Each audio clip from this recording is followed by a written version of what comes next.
Thank you so much. Welcome, our viewers. And we praise God for this occasion, for this time that God has given unto us to share with you about the prophecies of Daniel. In the past, we have done one part of Daniel 2. And in Daniel 2, if you can remember, and you can go back to our YouTube and you click there, you'll be able to see Daniel 2. And in Daniel 2, we were able to see that God showed Daniel and also the king Nebuchadnezzar about the kingdoms that will rule in this world. And we were able to see from the text of Daniel 2, we saw that we have 7 kingdoms. I know that many people see or find 4 kingdoms, but I do find that we can identify 7. We say that there was the head of gold in the statue of Daniel 2. That statue of Daniel 2 had the head of gold, the chest of silver, then we had bronze, that is the bronze. Then we had the legs of iron, and after that we had the feet and the toes that were a mixture of iron and clay. And if you look at proper analysis of that image, you see that changes in metals indicated changes in kingdoms. So gold gave way to silver, and silver gave way to bronze. Bronze gave way to iron, and iron gave way to a mixture of iron and clay. Okay, so that shows distinctions. So we had Babylon, we had Medes and Persians, we had Greece, and then Rome.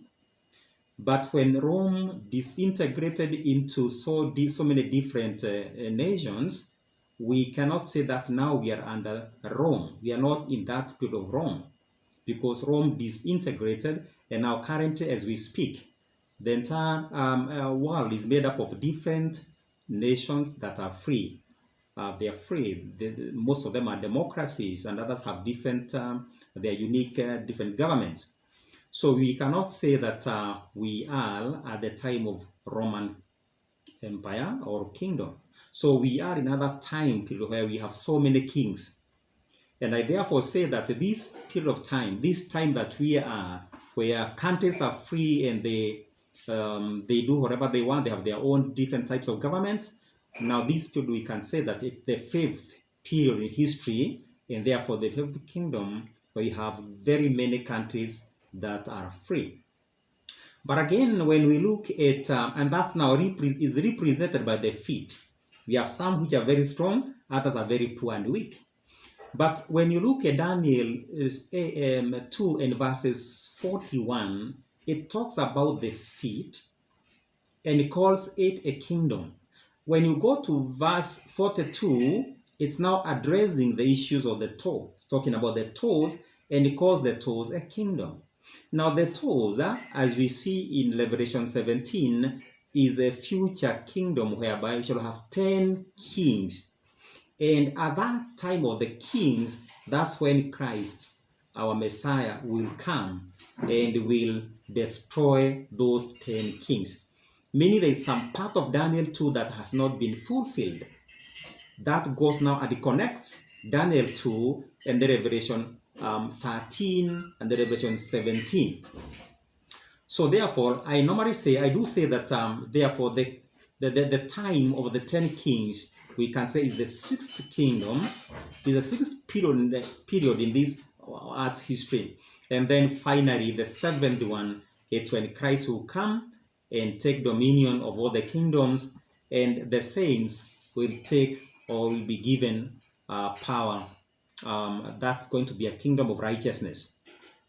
Therefore, we do see that in Daniel 2, it gives us that timeline until the coming of our Messiah. And we see that there are many things in Daniel 2 that have not yet been fulfilled. There is part that's not fulfilled. That is the time of the 10 kings and the coming of Messiah to rule. Today, my viewers, I want to welcome you now to Daniel 7. I'm Pastor Jeremiah. Now, Daniel 7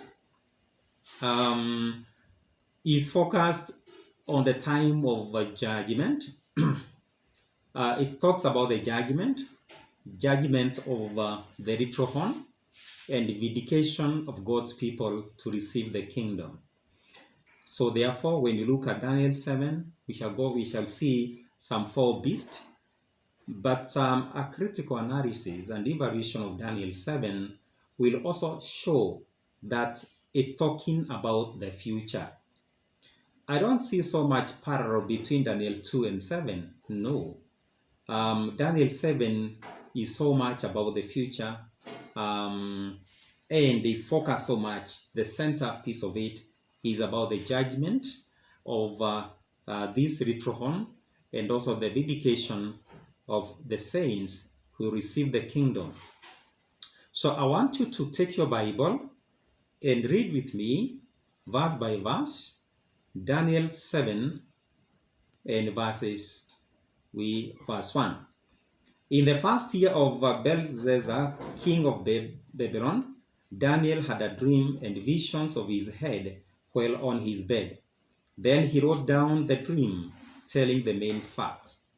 So it was in the first year of Belshazzar, king of Babylon, that's when Daniel saw or got this dream and vision, and he wrote down the facts. So he's giving us the main facts of the dream.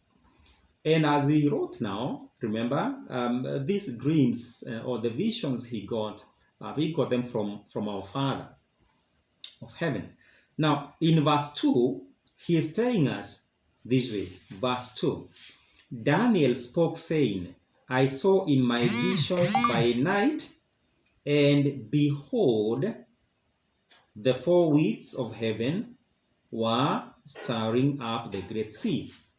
So Daniel said that he saw in this night vision, and behold, four winds of heaven were stirring up the great seas. So what does that mean? Now, when we talk about the four winds of heaven, it's indicating the four corners or the four points of compass of this world, where we have the north and south, we have east and west. It's talking about global. That what is following here is going to affect the entire world globally. The four compass points, the 4 points of this earth. So, and he saw that there was a great wind that was blowing over the sea. That term tells us about chaos, that globally there will be chaos. Okay, there will be chaos everywhere, in the nations, among tribes and the tongues of people everywhere. So here, chaos are depicted. So when you look at Revelation, it gives us the timing of this event. When will these winds blow? When are they going to be stirred up in the sea and affect global, all four corners of the earth? So when we go back to Revelation 7, it gives us the timing of this event. Let's go to Revelation 7, verse 2. I think I'm going to read verse 2. Verse 1 and 2.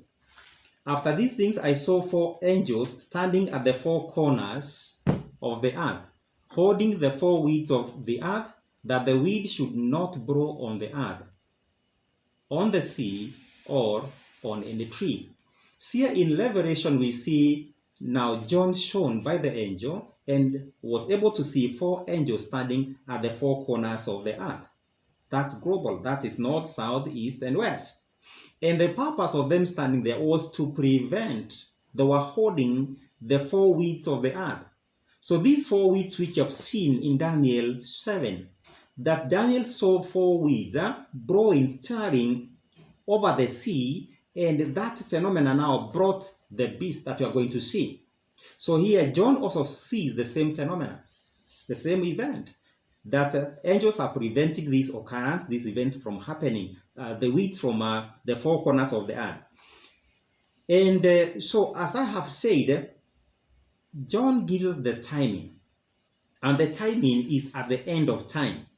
The timing it's when God is going to seal and complete the sealing process. Because Revelation 7 and verse 2 tells us, then I saw another angel ascending from the east, having the seal of the living God, and he cried with a loud voice to the four angels to whom it was granted to harm the earth by the sea.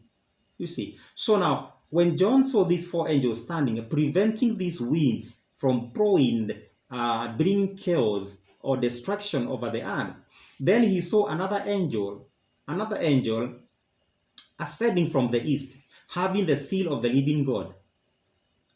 And he spoke with a loud voice to the four angels who are preventing these winds from blowing. These four angels had been granted the power to harm the sea, to harm the earth and the sea. So you can see now, when you talk about the weeds, we are talking about the harm, the chaos, destruction that will come upon the earth. And then he said in verse 3, Revelation 7, verse 3, saying, do not harm the earth, the sea, or the trees till we have sealed the servants of our God on their foreheads. So this harm, the chaos or the destructions are going to be prevented. They will be held back until the saints are sealed. So, and we see that, and we know that the saints are going to be sealed. The work of sealing is going to be completed at the end of time. So this one is an end time prophecy. Therefore, now when you look at Daniel 7, and is that connection about the four angels or the four weeds blowing over the sea, it tells us that the main focus of Daniel 7 is the same focus of Revelation 7. They have the same timelines. That is, the events in Daniel 7 will much more occur also in the timings of the sealing at the end of time. Remember, I've said that the focus of Daniel 7 is the judgment of the rich horn and the vindication of God's people, so that they can receive the inheritance, they can get the dominion, the power of all the earth. Now, you get this as we move on with Daniel 7. You see the connection between Revelation and Daniel 7. Again now, the events of Daniel 7 are also connected with Revelation 13. There we shall see also another beast rising from the sea, and has all the characteristics that we are going to see in Daniel 7. So let's move on with Daniel 7. Now, let's go to Daniel 7 and verse 3. It says, and four great beasts came up from the sea, each different from the other. So Daniel saw four great beasts coming out of the sea, out of the chaos, that are predicted in this earth, and each beast was very different from the other. Let's go to verse 4. The first was like a lion and had eagle's wings. I watched till its wings were plucked off, and it was lifted up from the earth, and made to stand on 2 feet like a man, and a man's heart was given to it. So the first that Daniel saw was like a lion, and this lion had 4 wings of an eagle, and it was enabled to stand like a man. It was given the heart of man. So we are not talking of just beasts of the world, but these are kingdoms. It's about people. These are empires that we are talking about. That is the first one. So let's look at verse 5. And suddenly another beast, a second like a bear, it was raised up on one side and had 3 lips in its mouth between its teeth. And they said thus to it, arise, devour much flesh. Then as Daniel was looking, there was another beast that was like a bear. And it rose, it had 3 lips by its mouth, and it was told to arise and devour much flesh. Now, we do know that in the past, when we are looking at Daniel 2, yes, we saw that chronological order of the kingdoms in Daniel 2. Now, when you look at Daniel 7, Daniel just looking at these beasts, the way they come. It's not telling us that this is the order or this is a chronological order in the pattern of Daniel 2, but it's telling us about the beast that came out of the sea. So first he saw a lion, next he saw a bear, which is okay. Now, and third, in verse 6, after this I looked, and there was another like a leopard, which had on its back 4 wings of a bird. The beast also had 4 heads, and dominion was given to it. So the third one was like a leopard. It had got 4 wings. It had 4 heads. It had 4 heads. It was given dominion. So when we see these beasts given dominion, remember that it's not just beasts. These beasts are symbolic of kingdoms. So it was given dominion. Remember, I'm saying that much application of this Daniel 7 is in the future. Because now, anything that is in the past and has no bearing for us, we should not even waste a lot of time looking at the history, which is not part. But you look at now, when you look at Daniel 7, it's talking about the judgment which concerns you and me. It's talking about the saints being given the dominion that concerns you and me. So there are things that concern you and me so much, and the dominion that is coming, and those are the ones that we are going to give so much attention to. But before I look at this beast, let's go to the 4th beast we see. The 4th beast is in verse 7. After this I saw in the night visions, and behold, a 4th beast, dreadful and terrible, exceedingly strong. It had huge teeth, a huge iron teeth. It was devouring, breaking in pieces, and trampling the residue with its feet. It was different from all the beasts that were before it, and it had 10 horns. So the 4th one, Daniel was not able to give us its form. It was not like a lion or a bear, it was so different. It's dreadful. He just said it was dreadful, a terrible beast. And it was so strong with the iron teeth that it was breaking even the residues and treading them underfoot. And not only that, but it says that this beast had 10 horns. It had 10 horns. And as we are going to look later, in prophecy, the horns are kings. So we are going to see that from this 4th kingdom, it's going to have 10 kings. Now, why am I saying that Daniel 7 is so much concerning about the end time, the end of the world? It's because look at Revelation 13. In Revelation 13, the rising of that beast that will bring a lot of destruction at the end of the world has all the characteristics of those beasts that we have spoken about. Revelation 13 and verse 1 and 2.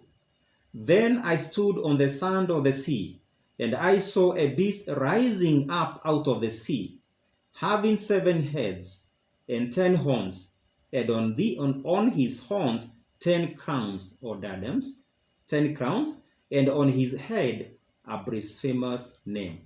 So John looks and sees another beast coming out of the sea. And the beasts of Daniel 7 are also coming out of the sea. And this beast that now John sees in Revelation 13 had 10 horns, but also had 7 heads. Look at the characteristics of this in verse 2. Verse 2. Now the beast which I saw was like a leopard. Remember in Daniel 7, we saw that the second beast was a leopard, was like a leopard. And now this beast that comes in Revelation 19 also was like a leopard. His feet were like the feet of a bear. The feet are like the feet of a bear. The bear was, the bear was the second beast in Daniel 7. Leopard was the third beast of Daniel 7. And you see them here in this last beast here, the first beast of Revelation 13. Let's move on. Revelation 13, we are still in verse 2. Let's move and say and read. And his mouth like the mouth of a lion. So you see, now the beast that John sees in Revelation 13 has all the characteristics of the beast of Daniel 7. It's calling this beast. It's like a leopard. Its body is like a leopard. The feet are like the feet of a bear.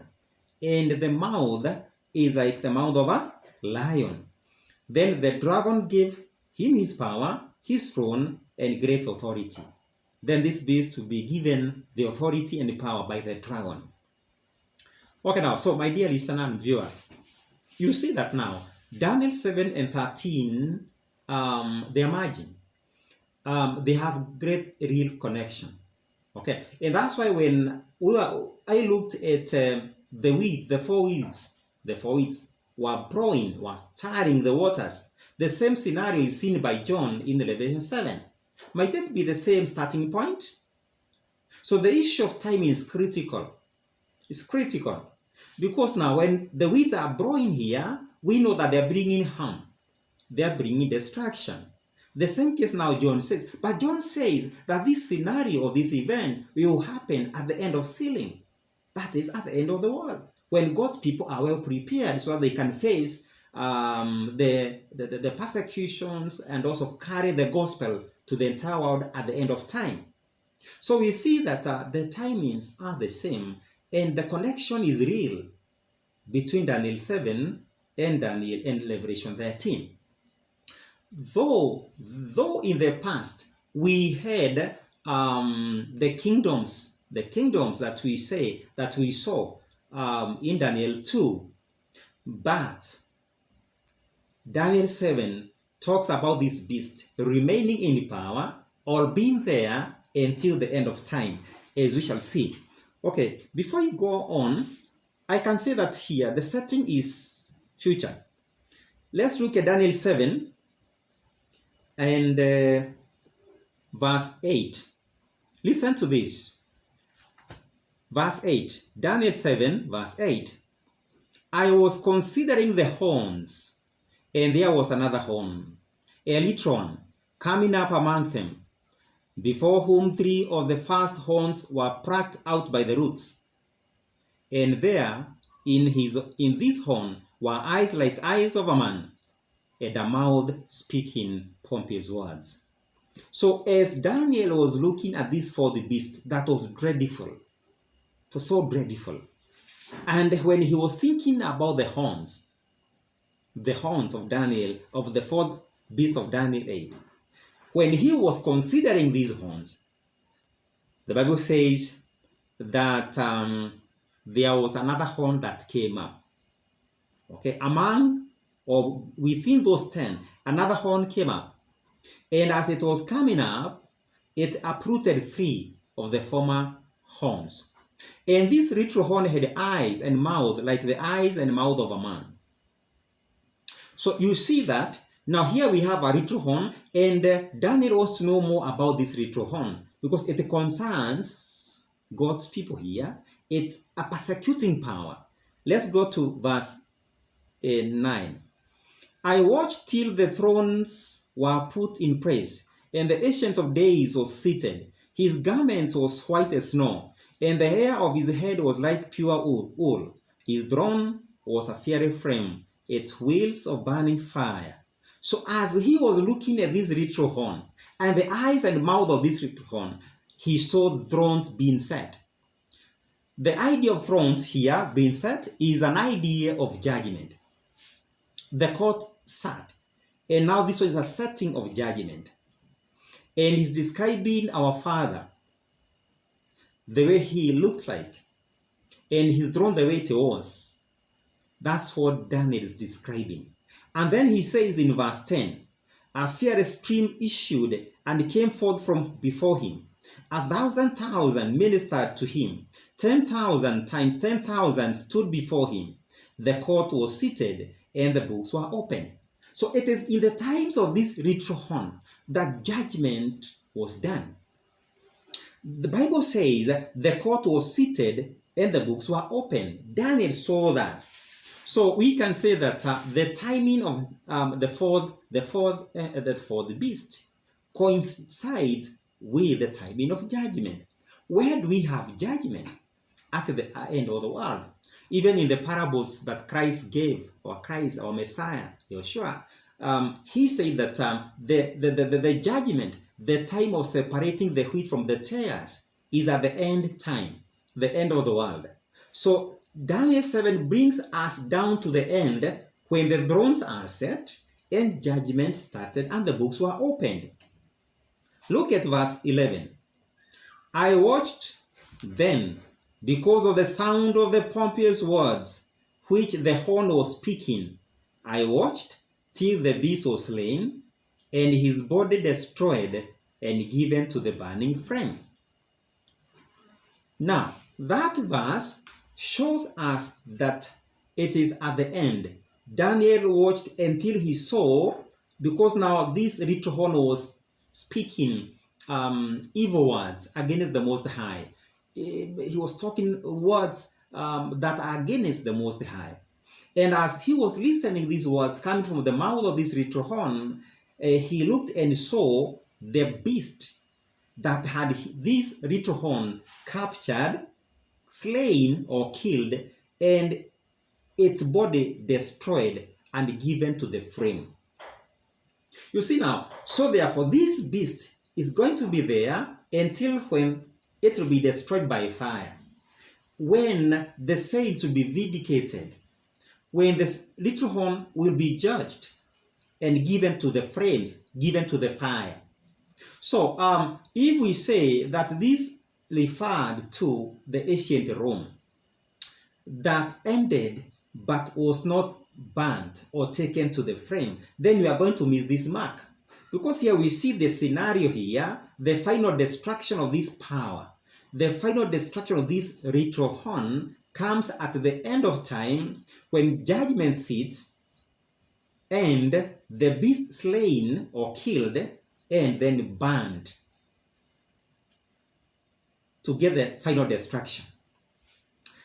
Look at verse 12 as we come to the end of this first part.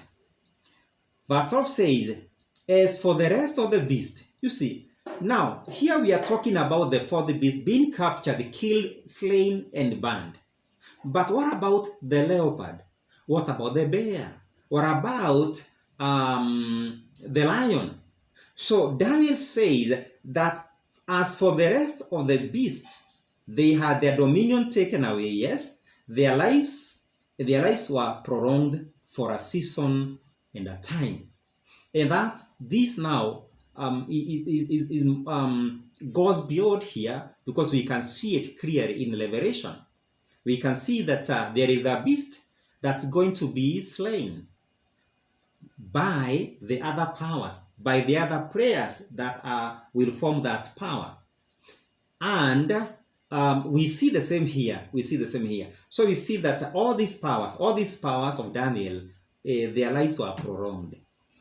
So we can see, and they are there when the beast is being killed in the second coming or in the final judgment.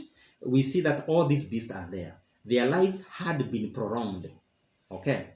So, my dear listener, from that first part of Daniel, you see that, yes, the focal point, the focus of Daniel 7, so much to Daniel, that is, what he wanted to know more is about this ritual horn, the fourth beast. And this fourth beast had a ritual horn, and this ritual horn is a persecuting power. And as it persecutes the saints, then Daniel sees the seats, the thrones are set, books are opened, judgment is done, and therefore the ritual horn is destroyed. That the power is taken out of its hand and given to the saints. I want to go up to verse 13. I was watching in the night visions, and behold, one like the Son of Man coming with the clouds of heaven, He came to the Ancient of Days, and they brought him near before him. And as you go down, he was given dominion, he was given power, he was given leadership for all people everywhere. In verse 14, then to him was given dominion and glory and a kingdom, and that all peoples, nations, and languages should serve him. His dominion is an everlasting dominion which shall not pass away, and his kingdom the one which shall not be destroyed.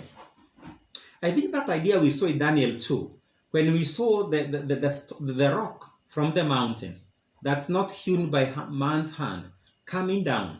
And this is the kingdom that will fill the whole earth. So Christ will get the dominion that all people should serve him. When will they serve him? When will all the people serve him? Is at the second coming, when all the other man's kingdoms are going to be destroyed, so that it's going to be his kingdom, the kingdom of righteousness, and all people will serve him.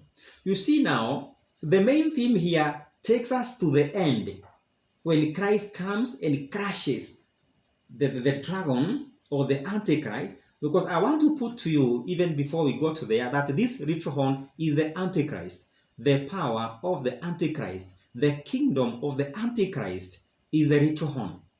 And it's destroyed at the second coming of Christ, when he will be given the whole dominion. And all people will worship him, and all people will obey him. So may God bless you. That is part 1, and let's meet in part 2 of Daniel 7. Be blessed.